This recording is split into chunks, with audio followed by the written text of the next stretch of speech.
मैं तय करता हूं, आदरणीय मुख्यमंत्री नीतीश कुमार के नेतृत्व में बेलागंज का भी भविष्य उज्जवल होगा साथियों। ये जरूर आगे। अब लालटेन का युग खत्म हो गया साथियों। लालटेन का युग है क्या? अब तो बिजली और एलईडी बल्ब का युग आ गया। आप यदि हॉस्पिटल में भर्ती होंगे तो उसका 5 लाख तक का बिल मोदी और नीतीश कुमार देने का काम करेंगे साथियों।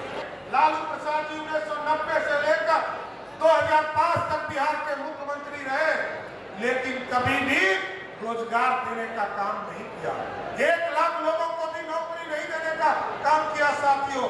लेकिन नीतीश कुमार जी जब 2005 में आए और 2020 तक जब उन्होंने पहले फेज का सरकार चलाया तो 7.5 लाख लोगों को नौकरी दिया। चुनाव में मनोरमा जी को जिताने का काम कीजिएगा, ये जरूर मैं तय करता हूं, आदरणीय मुख्यमंत्री नीतीश कुमार के नेतृत्व में बेलागंज का भी भविष्य उज्जवल होगा साथियों। ये जरूर आगे। और इस देश को विकसित बनाना है साथियों, और ये बिहार भी आगे बढ़े, बिहार रुका हुआ नहीं रहे। आदरणीय मुख्यमंत्री नीतीश कुमार जी के नेतृत्व में लगभग 18 वर्षों से बिहार बढ़ रहा है, लेकिन आज देश के यशस्वी प्रधानमंत्री जी जिस तरह देश और दुनिया में भारत का डंका बजाने का काम कर रहे हैं साथियों, उसी तरह आपके वोट की भी ताकत है साथियों। आप यदि एक अच्छा वोट देते हैं तो देश में अच्छा प्रधानमंत्री बनते हैं, और यदि आप एक अच्छा वोट देते हैं तो बिहार में लोकप्रिय मुख्यमंत्री नीतीश कुमार जी बनते हैं साथियों। हम यही आग्रह करने आए, निवेदन करने आए, ये भारत कैसे श्रेष्ठ होगा जब तक आपका ताकत नहीं मिलेगा। ये उपचुनाव इसलिए है साथियों कि आपके ताकत की जरूरत है, और ये विकास की किरण जो बेलागंज में पिछले 34 वर्षों से रुकी हुई है उसको आगे बढ़ाना। अब लालटेन का युग खत्म हो गया साथियों। लालटेन का युग है क्या? अब तो बिजली और एलईडी बल्ब का युग आ गया। याद कीजिए 2016 में देश के यशस्वी प्रधानमंत्री नरेंद्र मोदी जी ने कहा कि 2016 तक इस देश के गांव-गांव तक बिजली पहुंचाएंगे। आदरणीय मुख्यमंत्री नीतीश कुमार जी ने कहा 2020 के चुनाव के पहले हम घर-घर तक बिजली पहुंचाने का काम करेंगे। और इस बार मोदी जी ने कहा है और नीतीश जी ने कहा है कि पहले तो गांव तक बिजली पहुंचाने का काम किया, घर तक बिजली पहुंचाने का काम किया। अब मोदी जी और नीतीश जी को वोट दीजिए, आपके घर में सोलर युक्त बिजली लगाकर बिजली बिल मुक्त करने का काम भारत की सरकार करेगी। इसलिए साथियों, आज देश में जितने गरीब हैं उसकी चिंता या तो मोदी जी कर रहे हैं या नीतीश कुमार। बिहार में लगभग 6.5 करोड़ लोगों को देश के यशस्वी प्रधानमंत्री जी का आशीर्वाद प्राप्त, और लगभग 3.5 करोड़ गरीब जो बिहार के मतदाता है उसको आदरणीय नीतीश कुमार जी का आशीर्वाद है साथियों।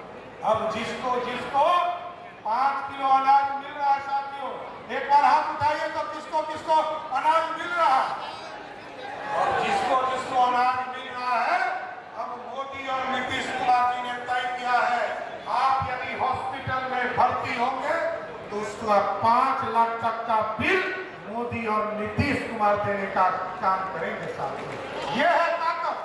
आप जब अच्छी सरकार चुनते हैं साथियों तो इस देश के लोकतंत्र को स्थापित करने का काम किया जाए। और 2020 में याद कीजिए लालू प्रसाद जी 1990 से लेकर 2005 तक बिहार के मुख्यमंत्री रहे, लेकिन कभी भी रोजगार देने का काम नहीं किया। 1 लाख लोगों को भी नौकरी नहीं देने का काम किया साथियों। लेकिन नीतीश कुमार जी जब 2005 में आए और 2020 तक जब उन्होंने पहले फेज का सरकार चलाया तो 7.5 लाख लोगों को नौकरी दिया। और इस बार मैं ऐलान करता हूं साथियों, नीतीश कुमार जी के तरफ से, नीतीश कुमार जी ने 20 में कहा था हम 10 लाख सरकारी नौकरी देंगे, लेकिन अब नीतीश कुमार जी ने कहा है 2025 के चुनाव के पहले 10 लाख सरकारी नौकरी नहीं, 12 लाख सरकारी नौकरी हमारे नौजवानों को देने का काम किया जाए। इसलिए साथियों, आपसे ताकत चाहिए, आपका विश्वास चाहिए, और आपके विश्वास से ही बिहार सरकार आगे काम कर पाई। हम जरूर आपको स्वस्थ करते हैं, यहाँ एनडीए के साथ ही है, क्योंकि हम सबका साथ सबके विकास की बात करते हैं। 1996 में जब सरदार अटल बिहारी वाजपेयी के नेतृत्व में जब एनडीए का स्वरूप बना सर, तो तय हुआ कि जब राम मंदिर बनेंगे तो हम लोअर कोर्ट लड़ेंगे, हाई कोर्ट लड़ेंगे, सुप्रीम कोर्ट लड़ेंगे। और जब सभी कोर्टों ने निर्णय दिया, तभी जाकर मोदी जी ने अयोध्या में भव्य राम मंदिर स्थापित करने का काम किया साथ। और इस बार हम लोगों ने भी तय किया है आदरणीय मुख्यमंत्री नीतीश कुमार जी के नेतृत्व में, क्योंकि उत्तर प्रदेश ने भगवान राम को स्थापित करने का काम किया है। हमारे यहाँ तो माँ सीता है, हम आपको स्वस्थ करते हैं। 2025 के चुनाव के पहले सीतामढ़ी में भव्य सीता मंदिर की स्थापना की शुरुआत करने का काम नीतीश कुमार के नेतृत्व में सरकार करेगी। इसलिए साथियों, बिहार को विकास की ओर ले जाना और बिहार में समृद्धि लाना, बिहार रोजगार की ओर बढ़ाना। अभी देश के यशस्वी प्रधानमंत्री जी ने लगभग 60,000 करोड़ का प्रोजेक्ट किया है और यहाँ पर ये तो गया एक तरह से मुक्ति धाम है साथी। और अभी मोदी जी ने कहा है बोध गया को इस तरह का कॉरिडोर बनाओ, जिस तरह बनारस में महादेव जी का कॉरिडोर बनाने का काम किया गया है, उसी तरह भव्य कॉरिडोर बोध गया और गया में भी विश्व पद को बनाने का काम किया जाएगा। इसलिए साथियों, आपके विश्वास की जरूरत है और आपके सहयोग से ही हम बेलागंज के विधानसभा के चुनाव को जीत सकते हैं।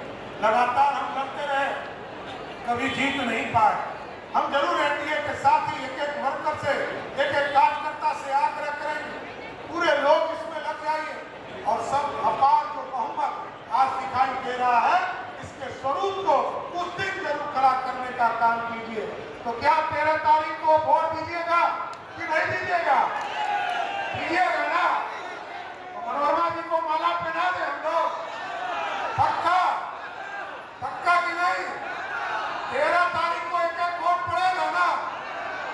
तो आपके तरफ से माला हम लोग मनोरमा जी को देने का काम करेंगे, जिससे कि ये 13 तारीख को एक एक वोट देकर आदरणीय नीतीश कुमार जी के नेतृत्व में जनता दल यूनाइटेड और पूरे एनडीए का समर्थन बढ़ाने का काम कीजिए।